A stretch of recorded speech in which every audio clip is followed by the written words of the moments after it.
Hello everyone, welcome to chapter 190 of The Last Thoughts of a Busy Mind, this one titled Crusader Kings III. We are going to be talking about CK3 because fairly recently I went back to it. Now, I think I've talked about this game a while back. I genuinely should have looked up, but just so you know, I'm recording this at 1:07 a.m. after around more than 12 hours, around like 18-hour shoot day for a movie that I was a AD on, after coming back from a trip to Europe for 5 days. Now, the trip to Europe is actually why I didn't release an episode last week. I was planning to actually talk about Crusader Kings 3 last week, but sadly, I went to the trip without recording the episode, and I didn't take my voice recorder, of course. And I thought, okay, I'm going to record it on my phone, but then just genuinely fatigued. I visited Paris, Frankfurt, and Munich, and so yeah, fatigue just fucking destroyed me. So yeah, this is why there wasn't an episode last week. It's not good that I've missed two in a row. Like almost, I missed one, made one, then missed one, and made one again. Hopefully, this one is recording and not having any other issue, which it seems not to have. But yeah, I'm recording this at 1 a.m. So if this is not going to be the most coherent one, my drink today is some water mixed with fiber because I'm having some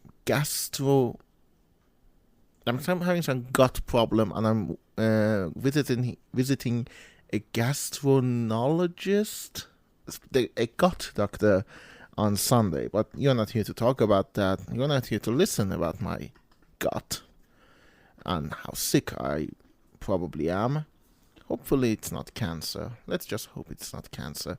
Or hemorrhoids with, like, terminal hemorrhoids. I don't know. Can you die from hemorrhoids? Probably not, but, who knows.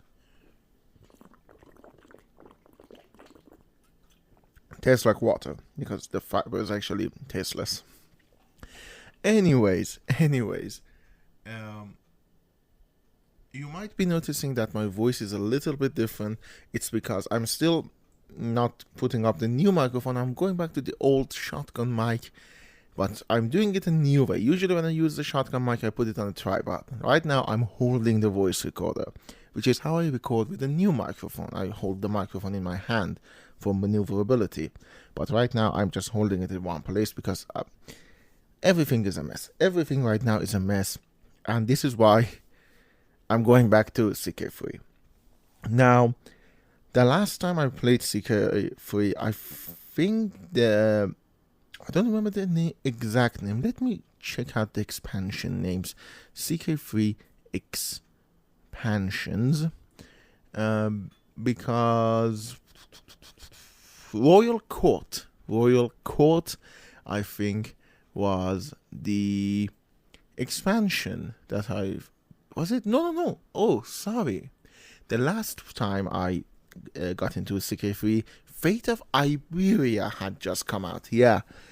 So, yeah, that's the thing. And since then, which came out in, oh my god, 2022, there have been a lot more content added to the game. And fairly recently that I went in, Cons of Step had came out, and Wandering Nobles came out, Roads to Power came out, and Legends of the Dead came out, Legacy of Persia came out, which, I mean, god damn it. Great. Like, okay, I haven't played the Iranian Intermezzo thing, the Legacy of Persia, but I'm really excited and I will. But I played a landless lord. I made a land and I became a landed lord, and it was House Dracul. So yeah, going back to CK3, I realized something very easily, and that is, in the past few years, because how much I love and I've wasted time on CK3, I decided to go and look at other similar games, mostly paradox games. Victoria, Hearts of Iron, etc., etc., etc. And Cities of Skyline was one of them. Cities of Skyline, actually, the thing I'm about to say goes back to Cities of Skyline when I first heard of it. And it's that most of these games have abysmal tutorials. And I made a lost episode, meaning I recorded an episode, the voice recorder didn't record it, and it kind of got destroyed. And that one was about Age of Mythology Retold. And one of the things I love about Age of Mythology in the campaign and everything is that it actually has a pretty good tutorial. You don't go in not knowing what to do. And I don't mean button presses. Like, yeah, it's important to know that space stops the time in CK3 and all of that. But the tutorial, especially for Crusader Kings II, which I played before CK3, was abysmal. For Victoria, for Hearts of Iron, for City Skyline, I love city builders. And the reason I usually gravitated towards SimCity was that it was so easy to pick up, and City Skyline was so expansive that after like 5 minutes I felt overwhelmed and I couldn't do it. And fairly recently, when I got back into it, because I was watching a lot of City Planner plays, which, if you like, I don't know, people building digital cities, you definitely have to watch it. I decided to go back to Cities Skyline, but again, pretty soon I felt overwhelmed because I'm not that in harmony with the ins and outs of the game. Like, for example, I played Foundation fairly recently, quite enjoyed it, because that is, again, easy to pick up. You can pick up on context clues and everything about that and just go on.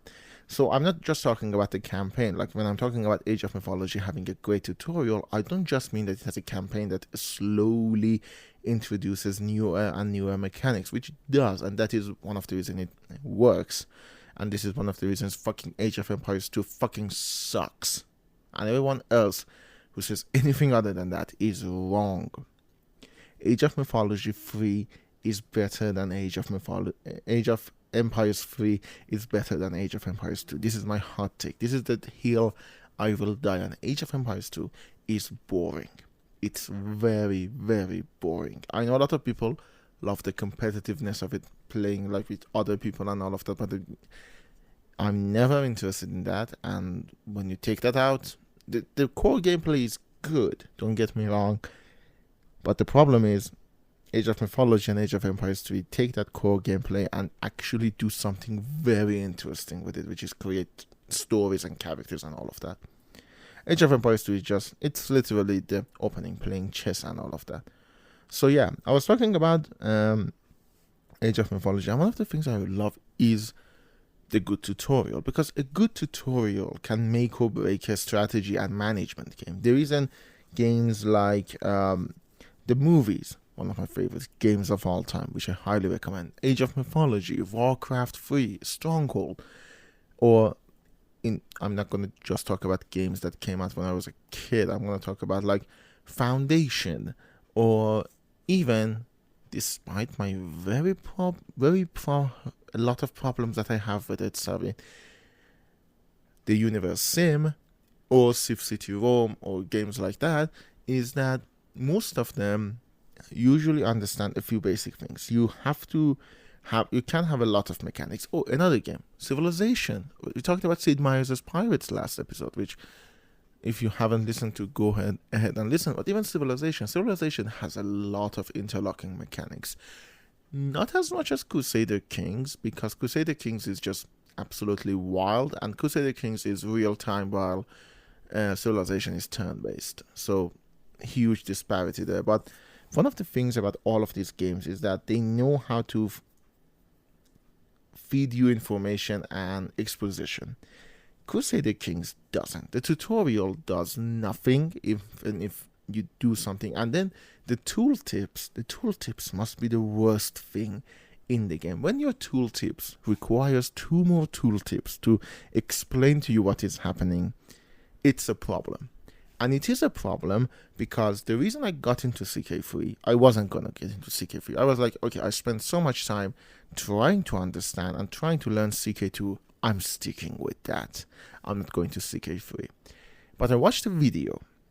I don't remember whose it was. Probably Spiffing Brit, probably some other guy on YouTube made a video playing through the game and just semi-explaining some of the mechanics. Not really, but enough that you actually get somewhere. And once I realized the base components of how the game should be played, I downloaded CK3. I played it. I fucking loved it. It is genuinely good. I love CK2. CK3 is much better. Genuinely, they streamlined a whole lot of things that I love. I know a lot of people probably don't, a lot of hardcore fans, but I do. I'm not that big into like micromanaging every single thing. I like to have a little bit of relaxation with my games. So just by watching a video that explained the very, very, very bare fundamentals of this game, I was hooked. And that shows you how bad the tutorial is, that I wasn't gonna even give it a chance. The same is true for Victoria or Hearts of Iron. I have a friend who loves these games, who loves Paradox games, who actually worked on a few of them, I think. I know he was supposed to. I don't know if he had. I'm sorry. I don't think he's listening to this, but you know who you are. I'm sorry if I am misrepresenting you. But he loves these games, and I played Victoria because he asked me to play and talk about something. And I never had played Victoria before. I played Victoria 3, which is supposedly the streamlined. It's the CK3 of the Victoria series. Not just because it's free, but because it's supposedly the most streamlined version. And I just didn't understand the thing.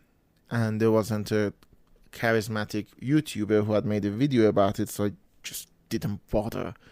I did the tutorials. I tried to read the tooltips and do them, but after like 2-3 hours, I still didn't know what I was doing.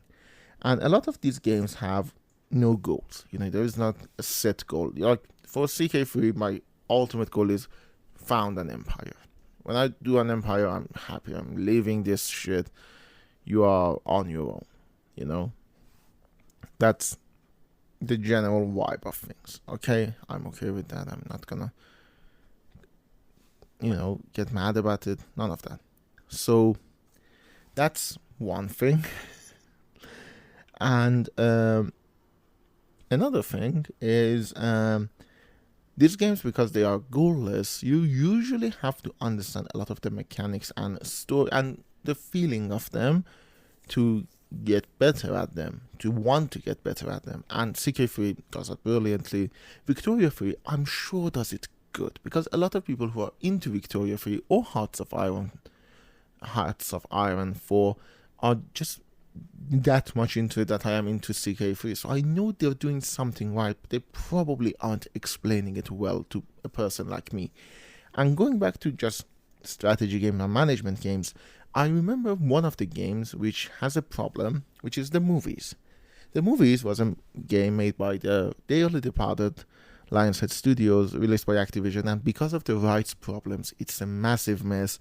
The game is technically abandonware. You cannot legally buy a new copy of it. You have to buy it on Etsy or get it to totally legitimate Sid Meier's Pirates game.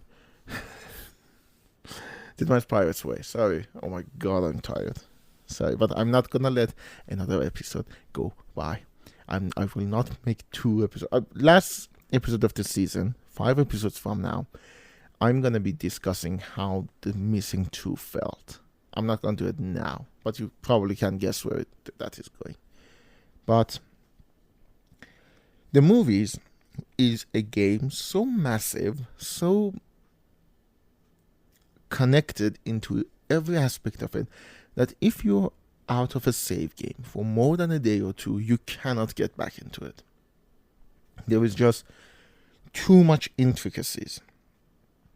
And that is a praise and a problem, because who has time to play a management game for like 48 hours straight? I used to, I don't anymore, but I used to have it. But Even the movies, with all of that problem, with all of that massiveness that genuinely gives you a loss because you have to plan like 10 steps ahead, and if you're out of the loop for like 48 hours, 72 hours, you go back and you don't remember the steps you planned unless you write them down like a maniac. But yeah, even the movies with that problem actually has a good tutorial. It gives you all of the basics, it gives you all of the things you need to do, and slowly trickles in more and more mechanics. Now, that is not just because of the campaign. Even if you go to Sandbox and you enable tutorials, it will give you everything you need to know, and as new things appear, the tooltips will help. The problem with CK3 is that it just dumps all of that on you. You go into the game, no explanation, here's a bunch of tooltips on a lot of different things, and you have to learn them very quickly if you want to play this game.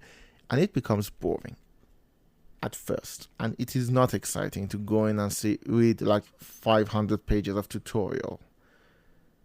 And the experience you get though is amazing. Like, okay, I've talked about my problems with CK3 and Paradox games and the games that lack tutorials, because it is a problem which is a massive barrier to a lot of games that I do want to enjoy and I do want to love, but I need to wait for a charismatic YouTuber to make a video of them, which is also the problem for some of the board games I have or board games I like to play, is that they're just so big that I have to wait until Rodney Smith makes a how-to video, which is hard because they have to sponsor him, and not all of the board games are going to sponsor him.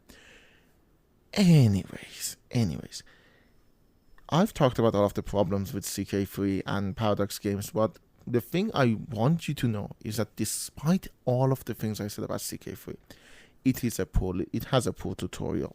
It has the problem of not giving you a good way of getting into the game. If you manage to get past that, if you find that charismatic YouTuber to make you a video, or if you actually have the patience to go and read, or if you're just familiar with the system because you're already familiar with other Paradox games. Because one of the things about Victoria 3, because I was familiar with CK3, I managed to at least get into an hour and 2 hours. If I wasn't, I probably wouldn't have lasted half an hour. But yeah, the experience you get out of these games after you've done this is unmatchable.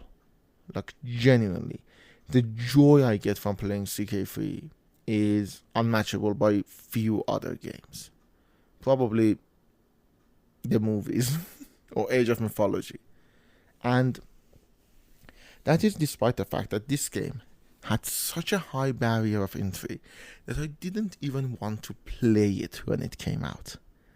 I'm so glad that, again, charming YouTuber decided to make a video, and I watched the video and I felt like, okay, this is a game I can get into, because I've had hours and hours and hours and hours of fun. Like, I'm pretty sure one of my relationship fucking ended because I was playing too much CK3. It didn't. It was ended for other reasons, but that would have been very funny. Funny thing is that when the relationship ended, I didn't even have CK3. But I was playing another game back then, which was, oddly enough, Age of Mythology. Not Retold, it was the original one. I was replaying it again. I'm not gonna say it. I'm not gonna get into it. But anyways, I have had hours of fun in CK3. Hours and hours of fun. And if you can get past that barrier of entry, you can have it too. I'm telling this as someone, again, who didn't want to play the game because that barrier of entry was high, but stick with it, genuinely. Games like this are special. That's why when they come out, there's a big, massive roar by everyone who likes management and strategic games. And CK3 is a shining example. So yeah, if you want to hear more of these amazing unhinged thoughts on games that only a few people talk about, and I've pissed those people off by telling them Age of Empires 3 is better than Age of Empires 2, Don't forget to like, comment, and subscribe, or send me an email on contactakamsa88@gmail.com. If you listen to this on Spotify, you can also comment there, or on Castbox. I have both of those apps, and I have notification enabled.